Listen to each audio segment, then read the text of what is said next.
जम्मू कश्मीर के लिए मंजूर हुए 13 नए केंद्रीय विद्यालयों में 1 अप्रैल से कक्षाएं शुरू करने को लेकर तैयारियां चल रही हैं। प्रदेश सरकार के शिक्षा विभाग और केंद्रीय विद्यालय संगठन के बीच एक समझौते पर हस्ताक्षर किए जाते हैं, जिसकी प्रक्रिया चल रही है। इन 13 नए केंद्रीय विद्यालयों में से 2 कठुआ जिले के रामकोट और बन्नी के लिए मंजूर किए गए थे। केंद्रीय विद्यालय संगठन की टीम ने रामकोट में अस्थायी व्यवस्थाओं और केंद्रीय विद्यालय के लिए चिन्हित जगह का जायजा ले लिया है और आने वाले दिनों में एक टीम बन्नी में भी स्थिति का जायजा लेगी।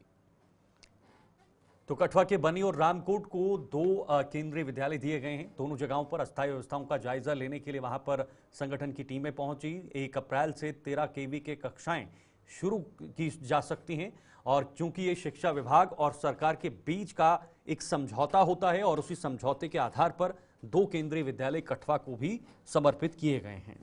रंजीव मेहता कठुआ से हमारे सहयोगी इस पर जानकारी दे रहे हैं। मैं ज़्यादा सीधे रंजीव के पास जाना चाहूँगा। रंजीव, क्या जानकारी है? एक बड़ी सौगात है, 2 केंद्रीय विद्यालय मिल रहे हैं जिससे बच्चों को वहाँ पर विद्यार्थी जो आएंगे उनको जो पढ़ाई है, जो शिक्षा है, वो अर्जित कर सकेंगे। तो किस तरह की तैयारियां नजर आ रही हैं? मंजूरी को लेकर काफी समय से ये मांग जो थी उठ रही थी हर जगह पर, लेकिन दिसंबर के पहले सप्ताह में केंद्र की जो कमेटी होती है केंद्रीय विद्यालय की, जो प्रधानमंत्री की अध्यक्षता में कैबिनेट कमेटी है, उसने जो पूरे भारतवर्ष में 85 केंद्रीय विद्यालय खोलने की मंजूरी दी थी। उनमें से 13 जो है जो जम्मू कश्मीर ड्यूटी के लिए थे और उनमें से 2 जो है वो कठुआ जिले में भी मिले हैं, जिनमें रामकोट और बनी का इलाका है, क्योंकि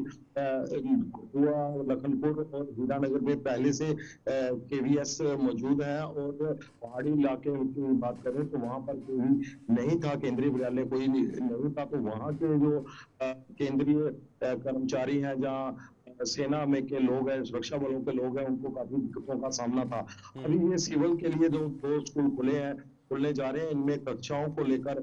जो बातें चल रही हैं कि इस बार का जो सेशन 1 अप्रैल से चलना है केंद्रीय विद्यालय का, उसमें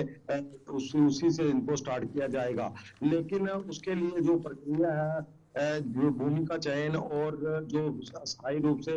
विद्यालय खोलने के लिए पहले एक रेंटेड बिल्डिंग चाहिए जिसमें 10 से 15 कमरे होने चाहिए, उसके साथ खुला मैदान भी चाहिए, क्योंकि बच्चों ने मॉर्निंग असेंबली के साथ साथ अन्य जो एक्टिविटीज हैं वो भी करनी है। तो इस सब के लिए जो केंद्रीय विद्यालय संगठन के जो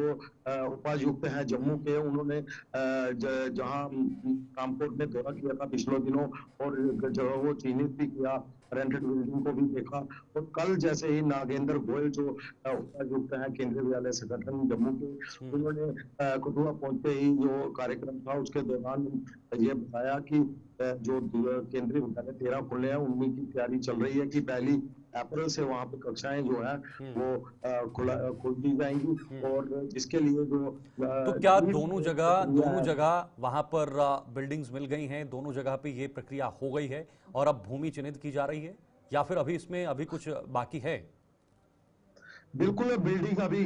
कहीं भी नहीं बनी है, लेकिन भूमि का चयन की बात चल रही है और रेंटेड बिल्डिंग को जो है उस इलाके में 1-2 जगह पे चिन्हित किया गया। लेकिन सबसे बड़ी बात मैं शीतल बताना ये है कि क्योंकि बनी का इलाका जो है विंटर जोन का है और विंटर जोन के में उनकी जो उनका जो सत्र होता है, वार्षिक सत्र होता है एजुकेशन का, किस्म का होता है, जैसे कश्मीर और पहाड़ी इलाकों में, जम्मू कश्मीर में होते हैं, उसको लेकर किस तरह से वो उसको चलाना है, कब उसको खोलना है, उसको लेकर जो जम्मू कश्मीर का शिक्षा विभाग है और केंद्रीय विद्यालय संगठन की जो कमेटी है उनके बीच बातचीत चल रही है। लेकिन जहां पर जो रामकोट का स्कूल है उसके लिए डीड पर साइन हस्ताक्षर प्रक्रिया जो है वो अभी चल रही है। उसके लिए जितना भी समझौता होना है जम्मू कश्मीर शिक्षा विभाग और केंद्रीय विद्यालय संगठन के बीच, उसके लिए प्रक्रिया जारी है और लोगों को खुश है उस इलाके के लोग केंद्रीय विद्यालय में एक अच्छी और जो गुणवत्ता की ठीक है। बिल्कुल रंजीव, देखिए शिक्षा को अगर विस्तार देना है, शिक्षा को मजबूत करना है, तो जाहिर सी बात है उसमें ज्यादा विद्यालयों की आवश्यकता है। जितने स्कूल होंगे उतना बेहतर होगा। ये 2 केंद्रीय स्कूल जो खुले हैं वो कठुआ की शिक्षा के लिए, कठुआ जिले में शिक्षा के लिए कितने महत्वपूर्ण साबित हो सकते हैं, कितने अहम साबित हो सकते हैं? बिल्कुल, जहाँ पर कठुआ की बात आपने कही कि जो पहाड़ी इलाका है वहाँ पर जो एजुकेशन के हिसाब से जो लोगों की साक्षरता दर है उसको बिल्कुल। बढ़ाने में काफ़ी मदद करेंगे हुँ, और साथ में उच्च गुणवत्ता की पढ़ाई जो केंद्रीय विद्यालय में पूरे भारतवर्ष के अलावा जो केंद्रीय विद्यालय बाहरी देशों में भी केंद्रीय विद्यालय हैं, हुँ, उनके एक साथ सफ़र चलता है और एक जैसी पढ़ाई हर केंद्रीय विद्यालय में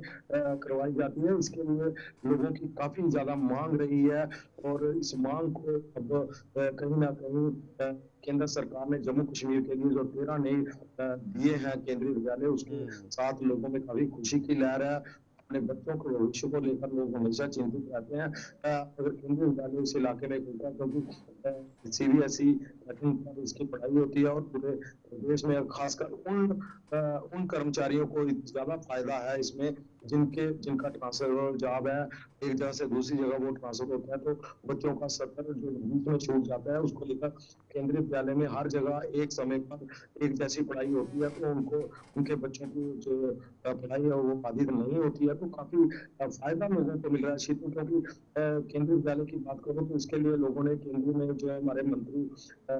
डॉक्टर जितेंद्र सिंह है, उनका काफ़ी रोल रहा है क्योंकि वो सांसद हैं हुँ, खासकर कठुआ एवं गढ़वा कॉन्स्टिट्यूएंसी के, तो उन्होंने अपनी कॉन्स्टिट्यूएंसी में 7 से 8 से 6 से 7 केंद्रीय विद्यालय मंजूर करवाए हैं और को